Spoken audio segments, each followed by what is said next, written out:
საქართველო-ამერიკის ურთიერთობა და კონკრეტულ გზამკვლევზე დაფუძნებული სტრატეგიული პარტნიორობა. ამ საკითხებზე ისაუბრეს პრემიერ-მინისტრმა და შტატების სახელმწიფო დეპარტამენტის დელეგაციის წევრებმა. კიდევ ერთხელ დადასტურდა სამომავლო თანამშრომლობისთვის მზადყოფნა. დელეგაციის წარმომადგენლები შეხვდნენ ოპოზიციის წევრებსაც. ეს ამერიკის დელეგაციის უკვე მეორე ვიზიტია თბილისში. ანა ბროლაძე მუშაობს თემაზე და გვეტყვის ახლა უფრო მეც გამართული დისკუსიების შესახებ. ანა, გისმენთ.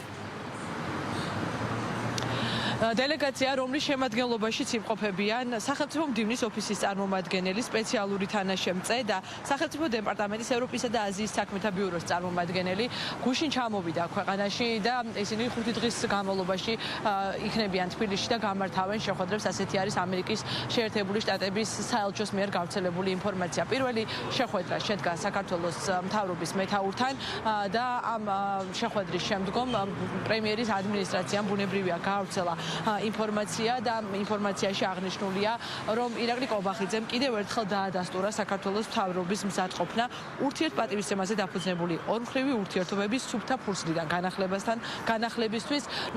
გამოითქვა კიდევ ერთხელ ჩვენი ქვეყნის ხელისუფლების პოზიცია, რომ საქართველო არის საიმედო პარტნიორი ამერიკის შეერთებული შტატებისთვის შავი ზღვის რეგიონში. ამ შეხვედრამდე აღსანიშნავია, რომ საქართველოს მთავრობის მეთაურს ჰქონდა შესაძლებლობა, რომ ადმინისტრაციაში ჟურნალისტების შეკითხვებისთვის ეპასუხა და მან შეხვედრამდე აღნიშნავ კიდევ ერთხელ, რომ ისაუბრა ურთიერთობების გადაწყვეტის საჭიროებაზე და იმაზე, რაც საქართველოს ხელისუფლებას არაერთხელ განუცხადებია ბოლო პერიოდის განმავლობაში, რომ ოფიციალური თბილისი მზად არის შეჩერებული სტრატეგიული პარტნიორობის განახლებისთვის, თუმცა მნიშვნელოვანია, რომ ეს განახლება ურთიერთობებისა მორგებული იყოს ქართველი ხალხის ინტერესებს. ეს არის პოზიცია, რომელიც არაერთხელ მოგვისმენია მათ შორის საქართველოს მთავრობისგან და ეს მზაობა დღეს ირაკლი კობახიძემ კიდევ ერთხელ დაადასტურა. თავიდანვე გამოხატეთ ჩვენი პოზიცია, ხელი გაცვლილია ჩვენი მხრიდან. ვაცხადებთ, რომ სადვართ სუფთა ფურცლიდან და კონკრეტული გზამკვლევით აღვადგინოთ სტრატეგიული პარტნიორობა ამერიკის შეერთებულ შტატებთან, რომელიც წინა ადმინისტრაციამ შეაჩერა. ჩვენ ამაზე თავიდანვე გამოხატეთ ძალიან მკაფიო პოზიცია, ველოდებოდით ამერიკული მხარის პოზიციას. მოხარული ვართ, რომ ბოლო დროს არის დადებითი ტენდენციები. ჩვენ თავს გვგზავნებთ ძალიან მყარად, გამომდინარე იქიდან, რომ გვაქვს პირველ რიგში საზოგადოების მხარდაჭერა, ასევე რაც შეეხება ქართულ-ამერიკულ ურთიერთობებს, რაზეც ძალიან მერვილობ. ჩვენი ოპოზიცია მქონდა რამდენიმე კომუნიკაცია, მათ შორის მე მქონდა კომუნიკაცია ბატონ რუბიოსთან და ეს ყველაფერი გვინარჩუნებს რწმენას იმისა, რომ შესაძლებელია ქართულ-ამერიკული ურთიერთობების გადატვირთვა. ეს არის დღევანდელი მოცემულობა, დანარჩენი დავალოდოთ მშვიდად მოვლენების განვითარებას. ოპოზიცია ნერვიულობს დადებით ტენდენციებს და ჩვენ გვიხარია დადებითი ტენდენციები. ოპოზიცია ამ წუთებშიც აგრძელებს შეხვედრას ამერიკულ დელეგაციასთან. აღსანიშნავია, რომ დახურულ კარს მიღმა აუდიენცია უკვე გაიმართა ლელოსთან, ორგანიზაცია პარტია თავისუფლების მოედანთან, ასევე ანედოლიძე ესწრებოდა შეხვედრას. ამ წუთებში კი გიორგი ვაშაძე, თინა ბოკუჩავა და გიგი წერეთელი იმყოფებიან დახურულ კარს მიღმა ამერიკელ სტუმრებთან. შეხვედრის დაწყებამდე მანამდე ასევე გიორგი განხარიას გუნდს უშუალოდ პარლამენტში ჰქონდა შესაძლებლობა, რომ საკუთარი პოზიციები გაეზიარებინა ქვეყანაში სტუმრად ჩამოსული ამერიკული დელეგაციისთვის. ოპოზიცია ამბობს, რომ შეხვედრების თემაზე ისინი ვერ ისაუბრებენ. ალბათ ამერიკული მხარე თვითონ მიიჩნევს მიზანშეწონილად იმ ინფორმაციის გავრცელებას, რაც მათთვის არის მნიშვნელოვანი, თუმცა ის თავეჭრილება, რომელსაც ისინი გვიზიარებენ ჟურნალისტებს შეხვედრის დასრულების შემდგომ, არის ამგვარი, რომ ამერიკული მხარე არის დაინტერესებული და მისთვის სტრატეგიულად მნიშვნელოვანია შავი ზღვის რეგიონი, ჩვენი ქვეყანა, საქართველოს როლი, როგორც შუადერეფნის და დამაკავშირებელი, ასე ვთქვათ, დამაკავშირებელისა აღმოსავლეთსა და დასავლეთ შორის, ის რაზეც ჩვენი ქვეყანა აქტიურად პოზიციონირებს საერთაშორისო დღის წესრიგში, სწორედ დაკავშირებადობის კუთხით და ამბობენ, რომ იმისთვის, რომ ეს ფუნქცია ქვეყანამ შეინარჩუნოს და არ დაკარგოს ამერიკელების ინტერესი, მნიშვნელოვანია, რომ ქვეყანაში იყოს პოლიტიკური სტაბილურობა და სწორედ ამ საკითხებთან დაკავშირებით გაუზიარეს საკუთარი მოსაზრებები სტუმრად ჩამოსულ დელეგაციას. ოპოზიციის ნაწილი დღეს აღნიშნავდა იმასაც, რომ სწორედ ქართული ოცნების ხელისუფლების პასუხისმგებლობაა ის, რომ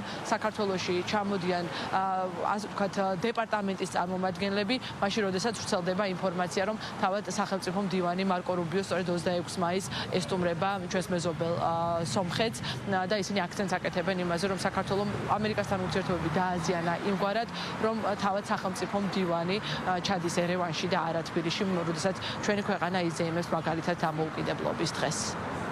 მე კარგად ხედავ, რომ ქართული ოცნება ცდილობს, რომ ვაშინგტონში იპოვოს გასაღები იმ პრობლემების, რაც საქართველოშია. ჩემი გზავნილია, რომ ვაშინგტონში გასაღები არ არის, გასაღები არის საქართველოში და ნუ დადიან, ასე ვთქვათ, ცდილობენ, რომ სხვა ქვეყანაში იპოვონ გასაღები. სხვა შორის ეს კარგად მიუთითებს მათ ნამდვილ სახეს, რეალობა რაც საქართველოშია. ძალიან კარგად იციან, ახალი არაფერი არ არის. შემიძლია გითხრათ, რომ პოლიტიკური მშვიდობა და სტაბილურობა არის მათი ერთ-ერთი მნიშვნელოვანი კრიტერიუმი. მათ ასევე აინტერესებთ ის, რომ შუა დერეფნის პერსპექტივა არ იკარგებოდეს.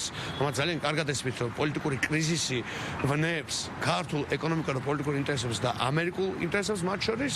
და რა თქმა უნდა, ჩვენ მათ ვუთხარით, რომ ჩვენ მზად ვართ ვიყოთ ისეთ პროცესში ჩართული, მე ჩემი პარტიის სახელით საუბრობ, რომელშიც ჩვენ რეალურად პოლიტპატების გათავისუფლებას მივაღწევთ იმ კანონების უკან გაწვევას, რომელიც ამ ქვეყანაში ყველა ადამიანის ინტერესებს ვნებს. ლელოს პოზიცია და სახთების პოზიციები შემიძლია გითხრათ, რომ არის ძალიან ფართო და დიდ თანხმდაში. შეერთებულ შტატებს აქვს მნიშვნელოვანი ინტერესი ჩვენ რეგიონში და ეს არის გეოპოლიტიკური, გეოსტრატეგიული, ეკონომიკური ინტერესები.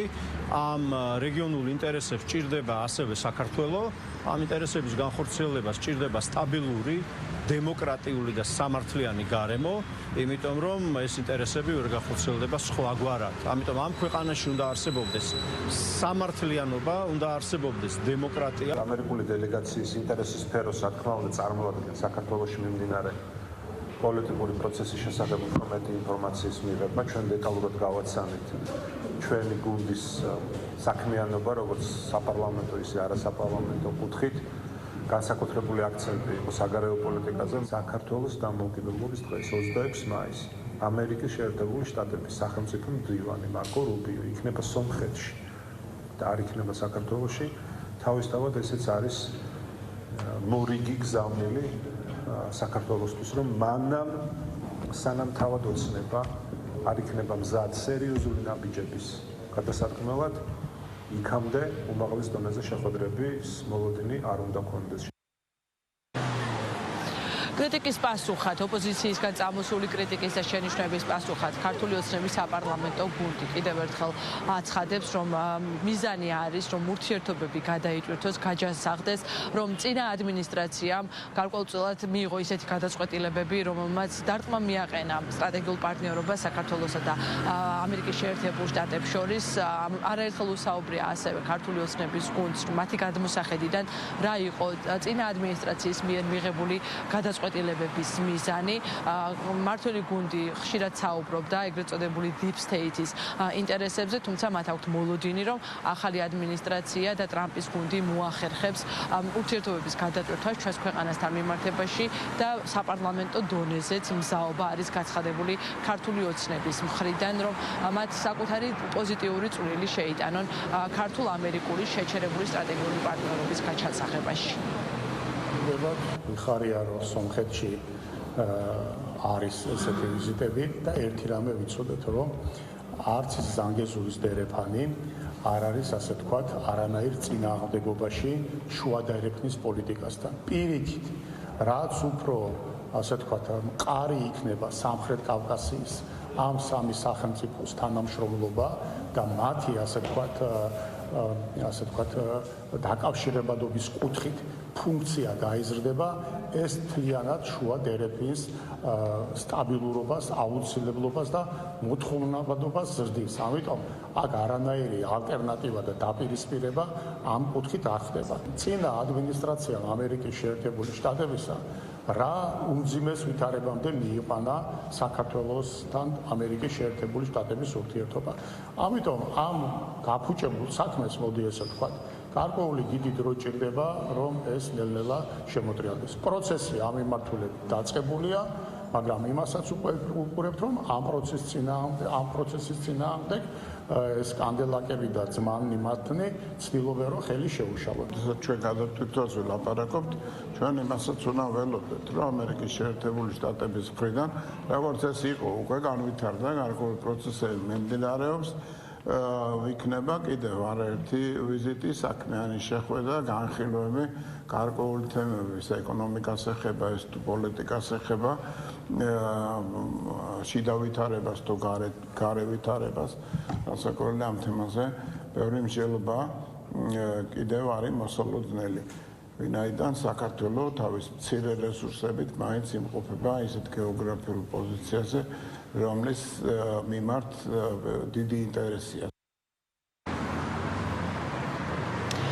მართველი გუნდი დარწმუნებულია, რომ ურთიერთობები გაუმჯობესდება და მათთვის გახშირებული ვიზიტები თბილისში არის სწორედ ამის მაჩვენებელი. დღეს საქართველოს პრემიერ-მინისტრიც საუბრობდა იმაზე, რომ მას ჰქონდა კომუნიკაცია ვიზიტებისას და ქვეყანაში დაბრუნების დროსაც სატელეფონო საუბარი მარკო რუბიოსთან, სახელმწიფო მდივანთან. მოლოდინი არის, რომ იქნება პოზიტიური ცვლილებები შეჩერებულ სტრატეგიულ პარტნიორობაში. მოვისმინეთ ოპოზიციის განცხადებებიც, დელეგაცია ამ წუთებში წხვდება ოპოზიციური სპექტრის ნაწილს, ასევე ვიზიტის ფარგლებში დაგეგმილია შეხვედრა არა მხოლოდ პოლიტიკური სფეროს წარმომადგენლებთან, არამედ ბიზნესრებთან, მესამე სექტორის წარმომადგენლებთან და ნახავთ როგორი იქნება თუ გაკეთდება ამ შემთხვევაში ოფიციალური ვაშინგტონის წარმომადგენელთა მხრიდან შემაჯამებელი განცხადება, ან რა ტიპის ინფორმაცია გავრცელდება თბილისში გამართული შეხვედრების შემდგომ. მადლობა ანა ბროლაძე იყო პირდაპირ ეთერში.